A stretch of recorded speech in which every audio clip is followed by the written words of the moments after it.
ആദിലയും നൂറേയും പറഞ്ഞിട്ടോ ട്രിഗർ ചെയ്തിട്ടോ ഒന്നും അല്ല ഞാൻ ഇവിടെ നിന്ന് ഇറങ്ങിപ്പോയത്. അവർ പറയുന്ന കേട്ട് ദേഷ്യപ്പെട്ടിട്ടും അല്ല നിവീൻ ഇറങ്ങിപ്പോയെന്നാണ് നിവീൻ പറയുന്നത്. അതൊക്കെ ഞാൻ കാണിച്ചു കൊടുക്കാം, ഞാൻ തെളിച്ചു കൊടുക്കാം എന്നൊക്കെ നിവീൻ അവിടെ നിന്ന് പറഞ്ഞത്. ഇത് കേൾക്കുന്നുണ്ട് ആദിലയും നൂറയും. നൂറ അവിടെ നിന്ന് കേൾക്കുന്നുണ്ട് കേട്ടോ.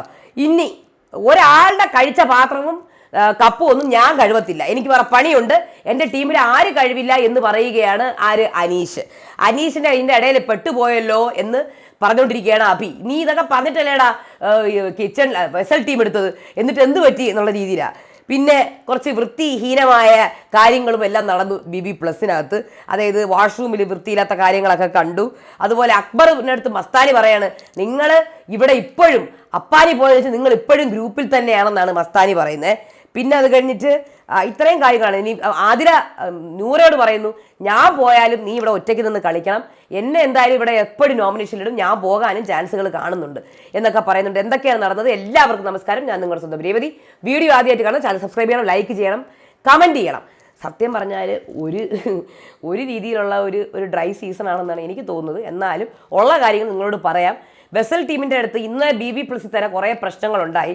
ആര്യൻ ദേഷ്യപ്പെട്ടു അനീഷിൻ്റെ അടുത്ത്, എന്തുകൊണ്ട് കഴുകി വെച്ചില്ല എന്ന് പറഞ്ഞു. അപ്പോൾ അനീഷ് പറയുന്നത് ഇതൊന്നും കഴുകി വെക്കേണ്ട ആവശ്യം നമുക്കില്ല, പ്ലേറ്റും കപ്പും നിങ്ങൾ തന്നെ കഴുകണം. അപ്പം അവർ പറയുന്നത് എന്താണ്, അവർ കഴുകാത്ത പ്ലേറ്റും കപ്പും വെസൽ ടീം കഴുകണം, അത് മാൻഡേറ്ററി ആണ്, അത് കഴുകിയേ പറ്റുള്ളൂ എന്ന് പറയുന്നു. അനീഷ് പറയുന്നു പറ്റത്തില്ല പറ്റത്തില്ല പറ്റത്തില്ല, നിങ്ങളുടെ കപ്പും നിങ്ങളുടെ പ്ലേറ്റും നിങ്ങൾ കഴുകി വെക്കണം എന്ന് തന്നെയാണ് പറയുന്നത്. അപ്പോൾ ഇതുവരെയുള്ള ആൾക്കാർ അവർ പറയും, ഇതുവരെയുള്ള ആൾക്കാർ കഴുകാത്ത കപ്പും പ്ലേറ്റും കഴുകിയിട്ടുണ്ട്, സോ നിങ്ങളും കഴുകണം എന്ന് പറയുന്നുണ്ട്. ഇവിടെ രാവിലെ അഭി വിളിച്ചിരുത്തിയിട്ട് അനീഷിൻ്റെ അടുത്ത് കുറച്ച് സംസാരിക്കുന്നുണ്ട്. പക്ഷെ അനീഷ് പറയുന്നത് നമുക്ക് പറ്റത്തില്ല, ഞാൻ കഴിവില്ല എന്ന് തന്നെയാണ് പറയുന്നത്. ഓക്കെ, അത് നല്ലത് തന്നെയാണ്, അങ്ങനെ ഒരു ശീലം ഉണ്ടാക്കണം. എത്രയൊക്കെ ആണെങ്കിലും അത് അപ്പം സ്വന്തം കപ്പും സ്വന്തം പ്ലേറ്റ് കഴുകി മാറ്റി വെക്കുക, നല്ല ഭംഗിക്ക് കഴുകി മാറ്റി വെക്കുക. ഇവർ ഭംഗിക്ക് വൃത്തിയായിട്ടൊന്നും കഴിവില്ലെന്നേ, വെറുതെ കഴുകി അങ്ങ് സൈഡിലിടും, ബാക്കി വെസൽ ടീം ഒന്നും കൂടെ എടുത്ത് കഴുകണം എന്നാണ് പറയുന്നത്. പക്ഷെ പിന്നെ വേറൊരു ചോദ്യം വരും, പിന്നെ വെസൽ ടീമിന് എന്താ ജോലി? വെസൽ ടീമിന് ബാക്കി പാത്രങ്ങൾ മാത്രം കഴുകിയാൽ മതി, കറി ഉണ്ടാക്കുന്ന പാത്രങ്ങളും ചോറുണ്ടാക്കുന്ന പാത്രങ്ങളും കുഞ്ഞു കുഞ്ഞു പാത്രങ്ങളും ഒക്കെ കഴുകിയാൽ മതി. അവിടെ ഇന്നലെ രാത്രി വേറൊരു പ്രശ്നം നടന്നു BB പ്ലസിൽ. സാനിറ്ററി പാഡ് എന്തോ ആണ്, അത് ഉപയോഗിച്ചതാണെന്ന് തോന്നുന്നു. അതിൻ്റെ മുകളിലത്തെ കവറാണോ അതോ അതേപോലെ തന്നെ കൊണ്ടിട്ടോന്നൊന്നും എനിക്കറിയില്ല, മനസ്സിലാവില്ല നമുക്ക് ഇവർ പറയുന്നത്. നമ്മൾ സാധാരണ അതിൻ്റെ മുകളിലത്തെ കവറുണ്ട്, അതിൽ അതായത് ഉപയോഗിക്കുന്നതിന് മുന്നേ ഉള്ള മുകളിലത്തെ കവർ അതെടുത്തിട്ടാണോ വാഷ്റൂമിൻ്റെ ബിന്നിനകത്തിട്ടെന്ന് അറിയില്ല. പക്ഷെ ഇതിനൊക്കെ സെപ്പറേറ്റ് ബിന്നില്ലേ അല്ലേ? എനിക്കറിയില്ല. സാധാരണ നമുക്ക് സാനിറ്ററി പാഡിൻ്റെ വേസ്റ്റിന് സെപ്പറേറ്റ് ബിന്നുണ്ടല്ലോ, ഉണ്ടാവലില്ലേ സാധാരണ? മറ്റതിൻ്റെ കൂടെയാണോ കൊണ്ടിടുന്നത്? എനിക്കറിയില്ല. സാധാരണ എല്ലായിടത്തും ഹോസ്റ്റലിൽ ഉൾപ്പെടെ എല്ലാ സ്ഥലങ്ങളിലും പബ്ലിക് ഏരിയകളിലും എല്ലാം സാനിറ്ററി പാഡിന് സെപ്പറേറ്റ് ആയിട്ടുള്ളൊരു ബിന്നുണ്ട്. അല്ലാതെ മറ്റേ വേസ്റ്റുകളുടെ അല്ലെങ്കിൽ ടോയ്ലറ്റ് വേസ്റ്റിൻ്റെ കൂടെ അല്ല സാനിറ്ററി പാഡിൻ്റെ വേസ്റ്റ് ഇടുന്നത്. അതെനിക്ക് അങ്ങനെയാണ് ഞാൻ കണ്ടിട്ടുള്ളത്. അത് കഴിഞ്ഞിട്ട് അക്ബർ ഇവിടെ ഇങ്ങനെ നിൽക്കുമ്പോൾ അപ്പാനി പോയി, പക്ഷേ നിങ്ങൾ ഇപ്പോഴും ഗ്രൂപ്പിൽ തന്നെയാണെന്നാണ് മസ്താനി പറയുന്നത്. പിന്നെ ഇന്ന് രാവിലെ കാര്യമായിട്ടുള്ള ഇതൊന്നും നടന്നില്ല. ഇന്ന് രാവിലെ എന്ന് പറഞ്ഞാൽ ഈ ഒരു വെസൽ ടീമിൻ്റെ പ്രശ്നമാണ് ഇപ്പോഴും മുന്നിൽ നിൽക്കുന്നത്. അനീഷ് പറയുന്നുണ്ട് ഇല്ല ഞാൻ ചെയ്യത്തില്ലെന്ന് പറയുന്നുണ്ട്. അതുപോലെ തന്നെ ഇവിടെ പ്രവീൺ ഇരുന്നിട്ട് നിവീൻ്റെ അടുത്ത് സംസാരിക്കുന്നുണ്ട്. എനിക്ക് തോന്നുന്നു അനുവിനെ പ്രവീൺ ഇതാക്കിയിരിക്കുന്നത് ജസ്റ്റ് ഫോർ എ സ്ട്രാറ്റജി എന്നാണ് എനിക്ക് ഫീൽ ചെയ്തിട്ടുള്ളത്. അനുവിനെ പിടിച്ചു വെച്ചേക്കുന്നത് കാര്യം just for a strategy game. പക്ഷേ നിവീൻ്റെ അടുത്ത് നല്ലൊരു ക്ലോസ് ആയിട്ട് എനിക്ക് ഫീൽ ചെയ്യുന്നുണ്ട്. കാര്യം ഒരു ഫ്രണ്ടായിട്ട് തന്നെ എനിക്ക് ഫീൽ ചെയ്യുന്നുണ്ട് പ്രവീൺ. ഓക്കെ, ഇവിടെ നിവീൻ്റെ അടുത്ത് പറയുന്നു വിന്നിയും പ്രവീണും ഉണ്ട്. അപ്പോൾ നിവീൻ പറയുന്നുണ്ട് നിലപാടില്ലാത്ത ആൾക്കാരാണ് ഈ ആദിലയും നൂറയും. അതുപോലെ വിന്നി പറയുന്നു പക്ഷേ നീ ഇവിടുന്ന് ഓടിപ്പോയത് അവർ ട്രിഗർ ചെയ്തിട്ട് തന്നെയാണെന്നാണ് പ്രേക്ഷകർക്ക് വിചാരിക്കുള്ളൂ, നമ്മളും വിചാരിക്കുള്ളൂ.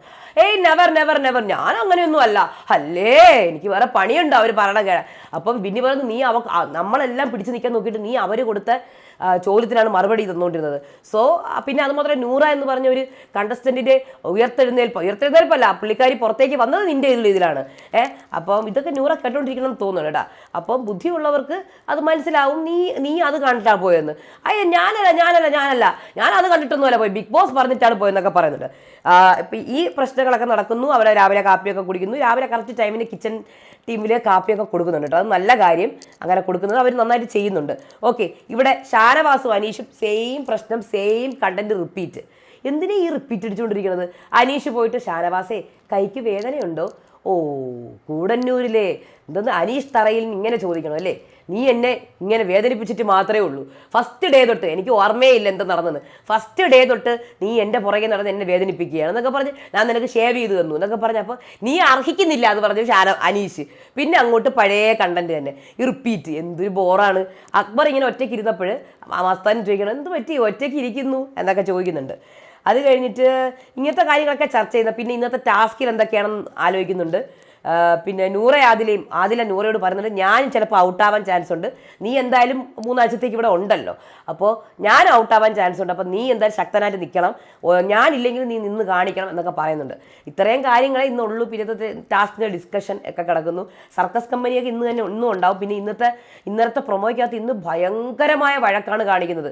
അക്ബറും ഭയങ്കരമായ രീതിയിൽ എനിക്കറിഞ്ഞൂടാ ഫിസിക്കലാവോ ഇല്ലെന്നുള്ളത്. അക്ബറും ജിഷ്ണു തമ്മിൽ ഭയങ്കര പ്രശ്നം. എനിക്കൊന്ന് അക്ബറിന് ഇന്നലെ കോയിൻ കൊടുത്തിരുന്നെങ്കിൽ ഇത്രയും പ്രശ്നം ഉണ്ടാവില്ല. പക്ഷെ ഇന്ന് ഭയങ്കരമായ കയ്യേറ്റമാണ് കാണുന്നത്. അത് നമുക്ക് ഇനി ഉച്ചയ്ക്ക് ശേഷമേ കാണാൻ പറ്റത്തുള്ളൂ. ബാക്കി അതല്ലാതെ നോക്കുമ്പോൾ ഒരു വിഷയമില്ല, ഒരു കണ്ടന്റുമില്ല, ഒന്നുമില്ല. അപ്പോൾ എന്തായാലും അടുത്ത വീഡിയോ ആയിട്ട് വരാം. അതുവരേക്കും ബൈ.